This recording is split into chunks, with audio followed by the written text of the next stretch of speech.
जय श्री कृष्णा। दोस्तों, आपका दिन शुभ और मंगलमय हो। आइए प्रारंभ करते हैं ज्येष्ठ मास महात्म्य में अध्याय 25। स्कंद जी बोले, हे ऋषियों, नारद जी के चले जाने पर सब वृद्ध द्विज ऋत्विज पुरोहित वर्ग को बुलाकर पुण्य तिथि में राजा अश्वपति ने राजा ध्युम्नसेन के आश्रम में जाने के लिए यात्रा की। हे नृप, राजा अश्वपति ने राजा ध्युम्नसेन के आश्रम मेघारण्य में जाकर साल वृक्ष के सहारे बैठे हुए महात्मा ध्युम्नसेन को देखा।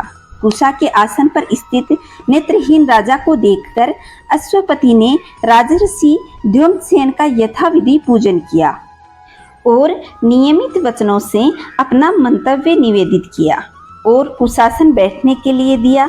जो कुछ उनका विचार सत्यवान के विषय में था सब कुछ कह दिया और अपना अभिप्राय भी कह दिया।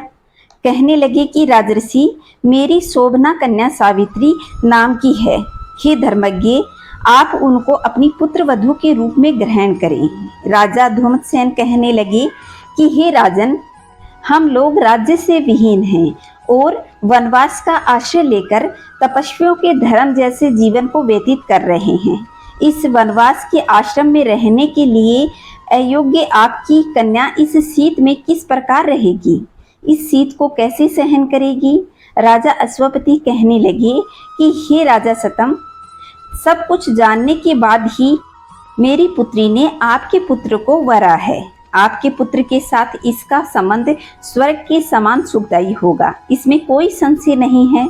हे राजन, मैं आपके सुहृदय भाव की शरण में तैयार होकर आया हूँ। मेरी आशा को नष्ट न करें। आप मेरी कन्या को अपनी पुत्र वधू बनाने के निमित्त और आपका पुत्र इसको भार्या बनाने के निमित्त ग्रहण करें। राजा ध्युम्नसेन बोले, हे राजन, मेरा विचार पहले ही आपके साथ संबंध करने का था, परंतु इस समय मैं राज्यहीन हूँ, इसलिए मैं अपना निश्चय आपसे कहा है। इसके पश्चात दोनों राजाओं ने आश्रमवासी सभी द्विजों को एकत्र करके विधि पूर्वक विवाह संस्कार किया। राजा अश्वपति वर के योग्य कन्या का सामग्री सहित दान करके परम हर्ष के साथ अपने घर वापस आ गए।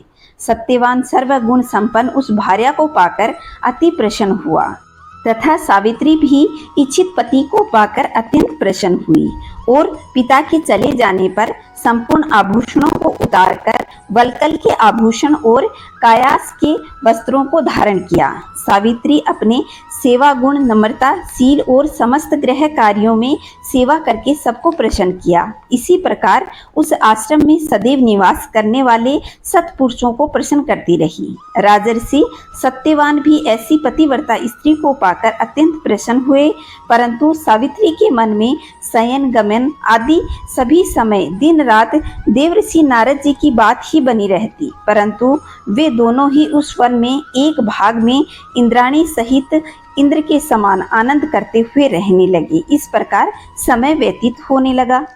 तो दोस्तों, यह था आज का महात्म्य। अगले महात्म्य में जानेंगे कि किस प्रकार 1 वर्ष पूर्ण होने पर सत्यवान को यह शरीर त्यागना पड़ेगा और सावित्री फिर क्या करने वाली है। तब तक खुश रहें, मस्त रहें, चारों तरफ स्वच्छता बनाए रखें। कमेंट में जय श्री नारायण अवश्य लिखिएगा। जय श्री नारायण दोस्तों।